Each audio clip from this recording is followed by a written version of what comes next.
गा, तो जब बात करेंगे लास्ट टाइम जो हमने बात करी गट ब्रेन एक्सेस की एग्जिस्टेंस हमने एक्सप्लेन करी कि किस तरीके की वो एग्जिस्टेंस है, किस तरीके से परफॉर्म करती है, किस तरीके से इम्पैक्ट करती है, ये सब चीज़ें आती हैं। दूसरा हमने ये डिस्कस किया कि रेडिएशन के टाइम पे जो टफ पीरियड है उस समय आपका गट और ब्रेन किस तरीके से एक्ट करता है, क्या कोरिलेशन है। और फिर उसके बाद हमने वेगस नर्व के बारे में बात किया, और जो कैंसर फॉग है या एंजाइटी है इसके बारे में बात किया, कुछ एक माइंडफुल टेक्निक के बारे में बात किया, 5 4 3 2 1। आई थिंक ये टेक्निक आपको माइंडफुलनेस दे सकती है, आप थोड़ा सा प्रेजेंट मोमेंट में आ सकते हैं।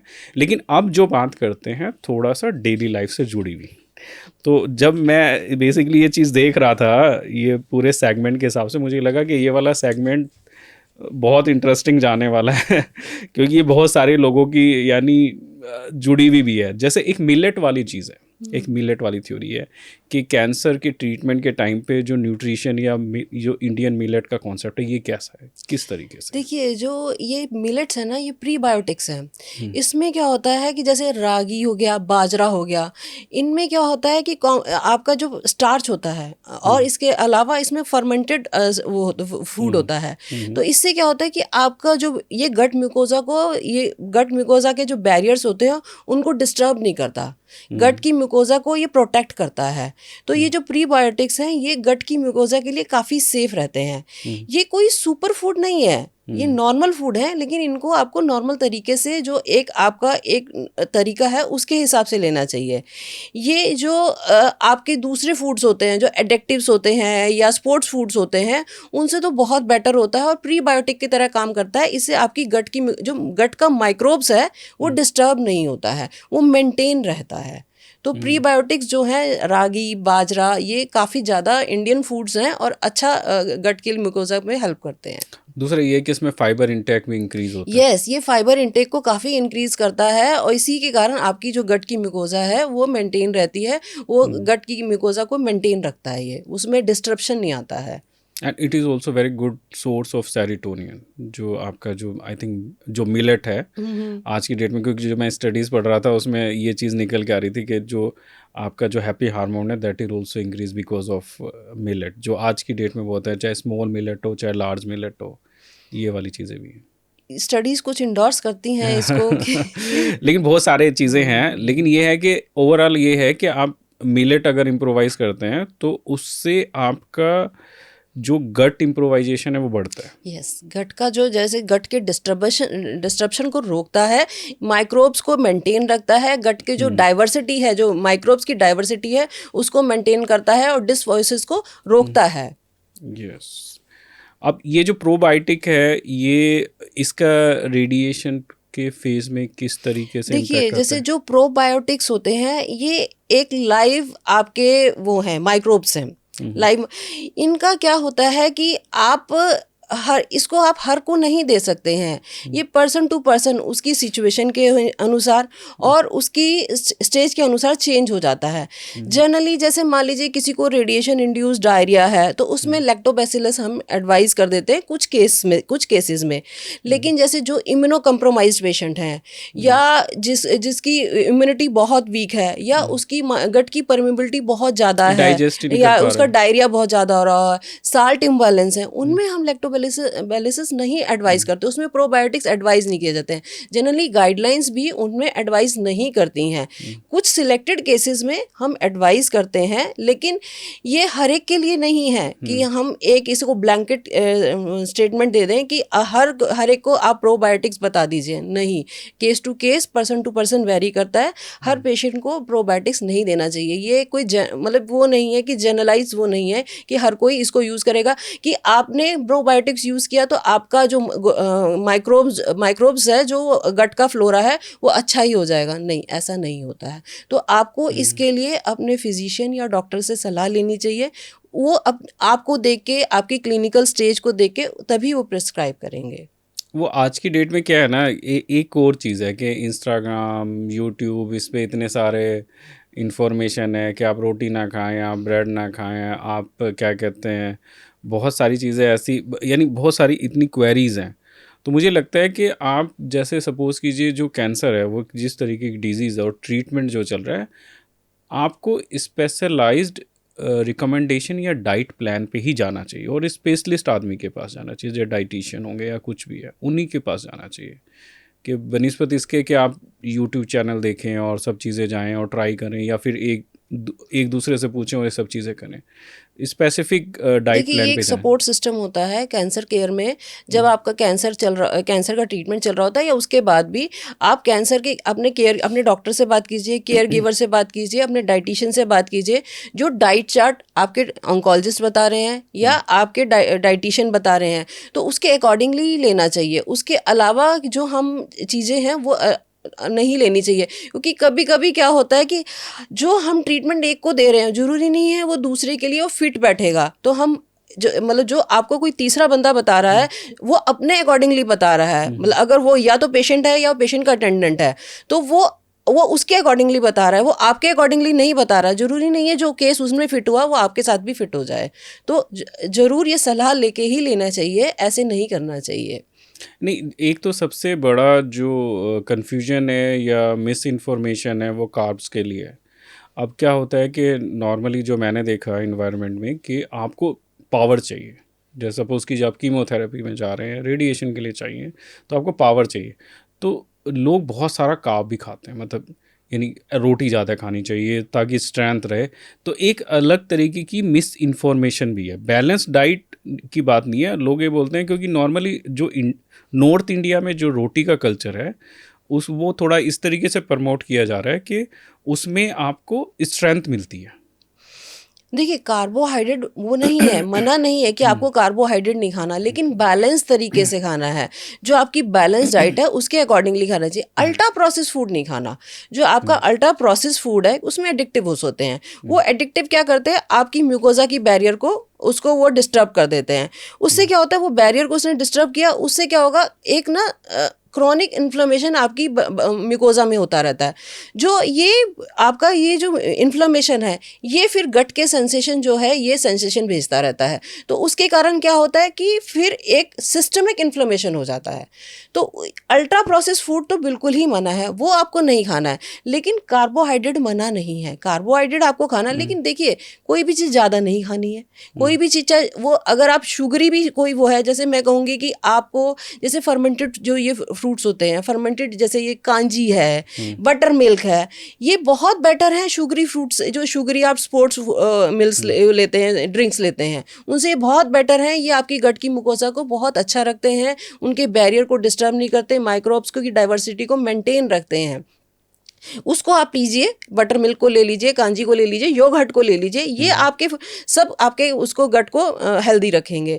लेकिन अगर आप अल्ट्रा प्रोसेस फूड लेते हैं या आप शुगरी फ्रूट्स लेते हैं या शुगरी ड्रिंक्स लेते हैं, वो आपकी उसको म्यूकोजा को डिस्टर्ब कर देती है। कार्बोहाइड्रेट एक बैलेंस डाइट में लेना बिल्कुल सही है, गलत नहीं है, लेकिन हाँ, एक्सेस में कुछ नहीं लेना। एक्सेस में आप लेंगे तो वो तो डिस्टर्ब करेगा ही, फिर करेगा। तो जो गट म्यूकोजा की बात है यूज़र को बताने के लिए, that is inner lining of gut. तो जो आपका जो गट है उसके जो इंटरनल लाइनिंग है वो बेसिकली है। एक लोगों का एक और है, अगर आप उसको थोड़ा सिंपलर वे में समझा सकें, इन्फ्लेमेशन होता क्या है? देखिए क्या है, मान लीजिए, चलो एक छोटी सी बात में ऐसे समझाते हैं। मान लीजिए मेरे हाथ पे ये इसको हाथ, आप इसे गट की मुकोजा समझिए। गट तो अंदर है, जैसे गट, ये ऐसे गट हो गई, ये अंदर की म्यूकोजा हो गई। इसको अब हम ये समझ लीजिए ये बाहर है, ठीक है। इस पे कुछ क्रॉनिक चीज रगड़ रही है, या फिर हम ऐसे सोचें ये मेरी स्किन है, इस पे मुझे चोट लग गई, तो क्या होता है, रेडनेस आ जाती है, थोड़ा सा नीला भी हो जाता है। इसे इन्फ्लेमेशन बोलते हैं। जब किसी चीज को कोई हम क्रॉनिक इरिटेशन करते हैं या बार बार वो उस पर डेंजर जोन में जाती है, उसमें कुछ ना कुछ क्रॉनिक इरिटेशन होता रहता है, तो वहाँ इन्फ्लेमेशन शुरू हो जाता है। क्योंकि बॉडी का डिफेंस सिस्टम एक्टिवेट हो जाता है, तो वहाँ पर सारे साइटोकाइंस और सब कुछ आके वहाँ पर उसको रिएक्ट करने लग जाते हैं। तो फिर वहाँ पर रेडनेस, ब्लूनेस, ये सब होना शुरू हो जाता है। तो इसको कहते हैं इन्फ्लेमेशन, कि वहाँ पर जाके बॉडी को समझ में आता है कि मेरे ऊपर अटैक हुआ है, कुछ हुआ है, तो वो अपना उसका डिफेंस सिस्टम ऑन हो जाता है। तो उसके कारण वहाँ पर जाके सब इकट्ठा हो जाता है, तो वो उसको ठीक करने की कोशिश करते हैं।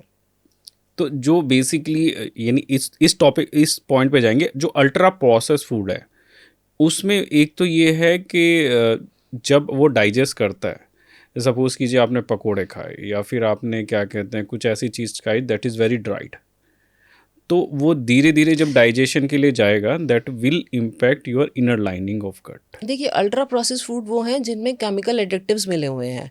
जैसे अच्छा। मान लीजिए जिनको आपने प्रोसेस किया था, वो जिन प्रोसेस करके जो फूड आपके पास पहुँचे हैं, चिप्स और हाँ, ये ये सब। सब जो प्रोसेस हुए या जिनमें कुछ प्रिजर्वेटिव डाला हुआ है, जो केमिकली प्रिजर्व्ड हुए हुए हैं, उन फूड्स को खाने से वो आपकी म्यूकोज़ा को, ऑब्वियस सी बात है, ये जो आप फ्राइड फूड लेते हैं, उसको बार-बार एक ही ऑयल में यूज़ कर रहे हैं, तो उसके कारण भी वो केमिकल्स वो आपके उसमें आ गए, तो वो केमिकल भी आपकी म्यूकोज़ा को डिस्टर्ब करेंगे। उसमें तो ट्रांस फैट हो ही गया। बिल्कुल, वो जो म्यूकोज़ा को डिस्टर्ब करेंगे, जैसे ही म्यूकोज़ा आपकी डिस्टर्ब होगी, एक दिन में कुछ नहीं होने वाला, लेकिन क्या होगा, जैसे-जैसे म्यूकोज़ा डिस्टर्ब होती रहेगी, अल्टीमेटली क्या होगा, फिर वहाँ पर जब म्यूकोज़ा का बैरियर खत्म हो गया, एक आपका प्रोटेक्शन खत्म हो गया, जब प्रोटेक्शन खत्म होगा, तो फिर सिस्टमिक जो इन्फ्लेमेशन वहाँ पे स्टार्ट हो जाता है। जब ये इन्फ्लेमेशन स्टार्ट हो जाता है, पहले धीरे-धीरे इन्फ्लेमेशन स्टार्ट होता है, फिर वो क्या होता है, सिस्टमिक इन्फ्लेमेशन में बदल जाता है। तो इसीलिए कहा जाता है कि अल्ट्रा प्रोसेस फूड, जो भी फूड है, देखिए क्या है, गट सब कुछ स्टार्ट यहीं से हो रहा है। अगर हम इस चीज को भी रोकेंगे तो भी इससे हमारी गट की जो हेल्दीनेस है वो मेंटेन रहेगी। और जैसे सपोज़ कीजिए जैसे अगर आपको खाना भी है, जैसे सपोज़ कीजिए आपको समोसे का मन है, आपको समोसा खाना है, या आपको पकोड़े का मन है, आपको पकोड़े खाने हैं, आपको चाय पीनी है, you need to control the portion size. बिल्कुल। तो अगर आप पोर्शन साइज कंट्रोल करेंगे, और ठीक है आपके स्वाद के लिए आपने कुछ खाया, लेकिन आप उसको पूरा इस तरीके से ना खाएं कि आपका गट जो है एक तरह से सेक्रीफाइस हो रहा है या फिर उस पर लोड बढ़ देखो, रहा है। दोनों चीज़ें होनी चाहिए, या पोर्शन भी कम होना चाहिए, फ्रीक्वेंसी भी कम होनी चाहिए। ये नहीं है कि आपने पोर्शन तो कम कर लिया, उसकी फ्रीक्वेंसी बढ़ा दी, बिल्कुल। तो आपको उसकी फ्रीक्वेंसी भी कम करनी पड़ेगी, क्योंकि जो चीज़ जो डेंजर है वो डेंजर ही है, वो डेंजर भी वही रहेगा, तो उसको आपको दोनों चीज़ों पे कंट्रोल करना पड़ता है। हाँ, ये चीज़। और दूसरा एक चीज़ और है कि हाइड्रेशन का भी कोई पॉइंट है, मतलब यस। हाइड्रेशन। अब हाइड्रेशन को इंटेलिजेंट हाइड्रेशन कह सकते हैं, क्योंकि बेसिकली क्या है, हाइड्रेशन में आपको बहुत सारी चीज़ें देखनी है। एक तो हाइड्रेशन देखना है, एक आपको गट की मोटेलिटी देखनी है, और इलेक्ट्रोलाइट बैलेंस भी देखना है। इलेक्ट्रोलाइट बैलेंस में क्या है कि देखो, जैसे कुछ पेशेंट्स हो जाते हैं, इनका रेडिएशन चल रहा होता है, या जो कीमोथेरेपी पे चल रहे होते हैं, जिनको रेडिएशन चल रहा होता है, उनको डायरिया के चांसेस ज़्यादा हो जाते हैं, या जिनका कीमोथेरेपी चल रहा होता है, जैसे सिस्प्लेटिन बेस्ड कीमोथेरेपी चल रहा होता है, तो उनके लिए, हमारे लिए इलेक्ट्रोलाइट बैलेंस करना बहुत ज़रूरी है। तो पेशेंट को इसीलिए हम कहते हैं कि आप जो ले रहे हैं उसमें, जैसे फर्मेंटेड आप फूड लेंगे, जैसे मैंने अभी पहले भी बोला था, बटर मिल्क लो, योगर्ट लो, कांजी लो, ये आपके इलेक्ट्रोलाइट बैलेंस को मेंटेन करता है।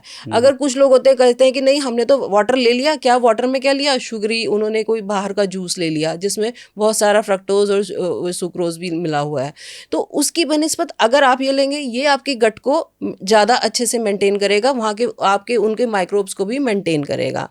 तो इसीलिए कहते हैं कि देखो, हाइड्रेशन मेंटेन करना है, लेकिन उसके बैलेंस को भी मेंटेन करना है, गट की मोटिलिटी को भी मेंटेन करना है, और आपको इलेक्ट्रोलाइट को भी मेंटेन करना है। इसलिए हमें इंटेलिजेंटली उस हाइड्रेशन को मेंटेन करना है। तो यानी हमने जो बात करी कि एक तो हो गया आपका मिलेट, एक हो गया आपके प्रोबायोटिक्स, और एक आपका हो गया हाइड्रेशन। तो अगर इन तीनों को आप इम्प्रोवाइज करते हैं और इंटेलिजेंट या समझ के साथ में आप इनको इम्प्रोवाइज करते हैं, तो इससे आपका जो ट्रीटमेंट प्रोसेस है उसमें हेल्प होता है, गट के लिए भी हेल्प होगा, plus it will also ease out your mind. बिल्कुल, अगर गट का आपका गट मेंटेन रहेगी तो सिस्टमिक इन्फ्लेमेशन भी कम होगा। देखिए, हमें ट्यूमर को टारगेट नहीं करना। बेसिकली जब हम ट्रीटमेंट कर रहे हैं तो ट्यूमर को तो हम टारगेट कर रहे हैं, हमें आपकी बॉडी को भी मेंटेन करना है। अगर हम आपकी बॉडी को भी मेंटेन करेंगे तब हम ट्रीटमेंट ज़्यादा अच्छे से दे पाएंगे, क्योंकि दोनों, ऐसा नहीं है खाली ट्यूमर टारगेट करने से हम ट्रीटमेंट को अचीव कर पाएंगे, हमें बॉडी को भी सपोर्टिव केयर में मेंटेन करना है।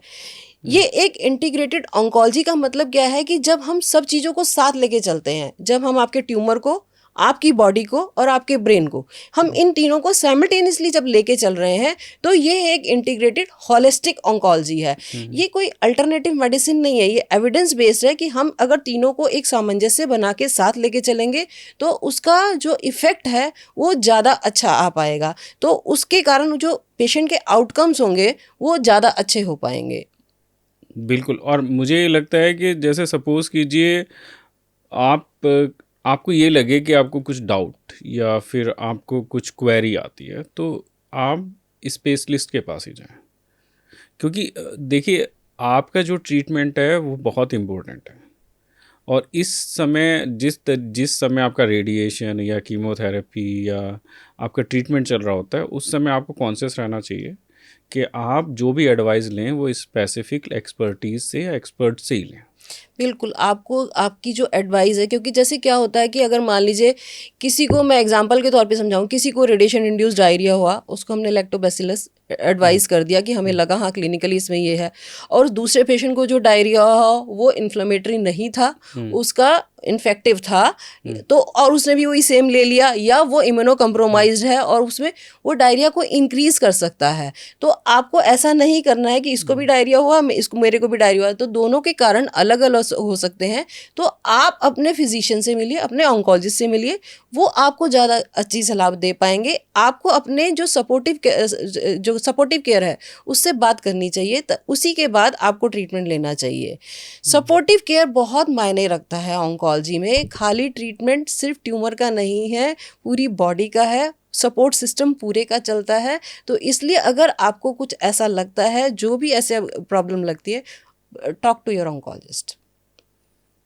तो बहुत अच्छी बात हुई। मेरे को एक चीज़ और लगती है कि जैसे सपोज़ कीजिए अगर आप डाइट की बात करेंगे, तो एक तो ये हो गया कि आपने मिलेट को इम्प्रोवाइज़ किया, आपने प्रोबायोटिक ऐड किए, आपने हाइड्रेशन इम्प्रोवाइज़ किया, लेकिन साथ साथ में कुछ माइंडफुल टेक्निक, यानी जो माइंडफुल टेक्निक है उनको भी इम्प्रोवाइज़ करना ब्रीदिंग पड़ेगा। एक्सरसाइज कीजिए, रिलैक्सेशन एक्सरसाइजेस कीजिए। हाँ, तो ये एक कॉम्प्रिहेंसिव आपको ये है कि अगर आप ट्रीटमेंट पे जा रहे हैं, तो ट्रीटमेंट एक सिंगल अलोन चीज़ नहीं है कि आपने गए, आपने रेडिएशन किया, मेरा काम ख़त्म हो गया। और आपने अल्ट्रा प्रोसेस फूड नहीं लिए। जो देखिए, एक तो है हमें क्या क्या करना है, और एक ये भी है हमें क्या क्या नहीं नहीं करना है। करना है। हाँ, क्योंकि अल्ट्रा प्रोसेस फूड जो हम ले रहे हैं उसके कारण भी बहुत ज़्यादा डिस्टर्बेंस होता है, तो वो भी नहीं लेने हैं। बिल्कुल। और इस तरीके से अगर आप थोड़ा माइंडफुल तरीके से, बेसिकली आप खाने में थोड़ा माइंडफुल रहेंगे, आप अपनी दिनचर्या में थोड़ा माइंडफुल रहेंगे, थोड़ा हैप्पी रहेंगे। जैसे हम लोग नॉर्मली क्या है ना, जैसे लास्ट टाइम हम लोग बात कर रहे थे तो लोगों ने बोला कि आप इतने सीरियस टॉपिक के बारे में बड़े मुस्कुरा के और बहुत हंस के बात कर रहे हैं।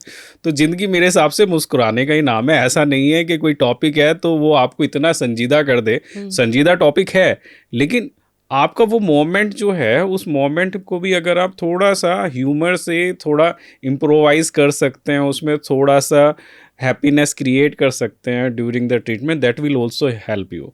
कि आप थोड़ी क्रिएटिविटी में भी ध्यान दें, अपनी ऑब्जेक्टिविटी पे ध्यान दें। ऐसा नहीं है कि आपने डिजीज़ पकड़ा और आप उसको पकड़ के बैठ गए। ये तो मैं हर एक को बोलती हूँ, आप माइक्रो शेड्यूलिंग कीजिए।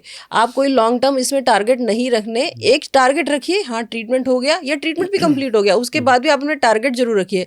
जब तक लाइफ में टारगेट रहते हैं ना, तो आपको उसमें, आप अगर बिना टारगेट के रहेंगे तब फिर नहीं आसान रहता है। टारगेट, माइक्रो शेड्यूलिंग भी कीजिए, एक दिन का भी टारगेट रखिए और लॉन्ग टर्म टारगेट भी रखिए। तो इससे क्या होता है कि जब आपके पास टारगेट होते हैं ना, तो आपको अपने काम करने में, ज़िंदगी जीने में ज़्यादा अच्छा मज़ा आता है।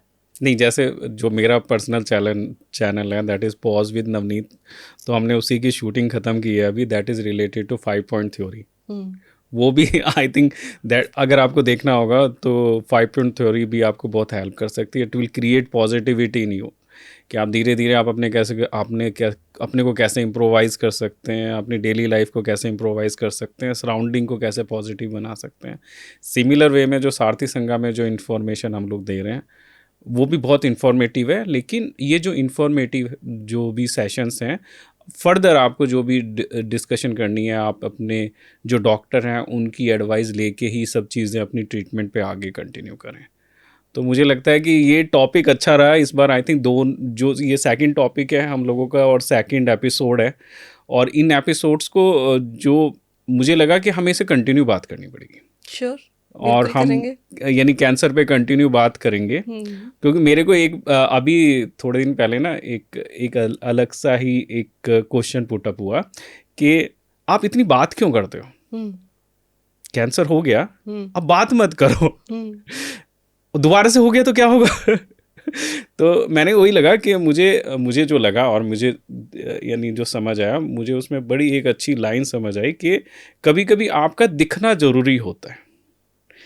आपके होने से किसी आदमी को हो सकता है कुछ हिम्मत जनरेट हो जाए, कुछ हिम्मत मिले आपको। देखिए, आप अगर किसी को, क्योंकि कभी-कभी कुछ लोग बात ही नहीं कर रहे इस बारे में। वो क्या करना चाहते हैं कि जैसे बोले जो है वो सिर्फ़ उनके ब्रेन में है, वो अंदर ही अंदर उसको घुमा रहे हैं, लेकिन बाहर नहीं निकाल रहे हैं। लेकिन अगर आपने एक इतनी हिम्मत दिखाई है, आप इतनी एक्टिविटी कर रहे हैं और लोगों में इतना अवेयरनेस फैला रहे हैं, तो इससे लोगों को फ़ायदा ही होगा, क्योंकि उनकी कहीं न कहीं उनकी जर्नी, आपकी जर्नी कहीं मैच हो रही होगी, तो उससे वो कोरिलेट कर सकते हैं। इससे उनको सपोर्ट मिलेगा, उससे उनको उत्साह भी मिलेगा कि हाँ, कुछ लोग बीच में ट्रीटमेंट छोड़ रहे हैं, कुछ ट्रीटमेंट कंप्लीट होने के बाद फॉलोअप में नहीं आ रहे, डर के मारे फॉलोअप में नहीं आ रहे कि अब फिर कुछ निकल आया। तो वो जर्नी अगर आपके साथ मैच करेगी तो उनको समझ में आएगा कि हाँ, कि ये जो ऐसा नहीं है कि अगर आप फॉलोअप पे जा रहे हैं या ट्रीटमेंट करा रहे हैं तो ठीक होते हैं लोग। देखिए, आप सामने आप बैठ के पॉडकास्ट कर रहे हैं, तो ये जर्नी ऐसी भी नहीं है। बिल्कुल। तो हमारा जो मोटिव है सारथी संघा में, और हमें थोड़ा सा आपकी सपोर्ट की भी ज़रूरत है कि आप जब भी ये इंफॉर्मेटिव वीडियोस देखें, आप कोशिश करें हमें सब्सक्राइब करें, हमें देखें, और अगर आपको ये वीडियो पसंद आती है, अच्छी लगती है, तो उसको लाइक भी कर सकते हैं, कमेंट भी कर सकते हैं। और इंस्टाग्राम पे भी हम लोग हैं, तो आप हम लोगों को इंस्टाग्राम पे भी फॉलो कर सकते हैं।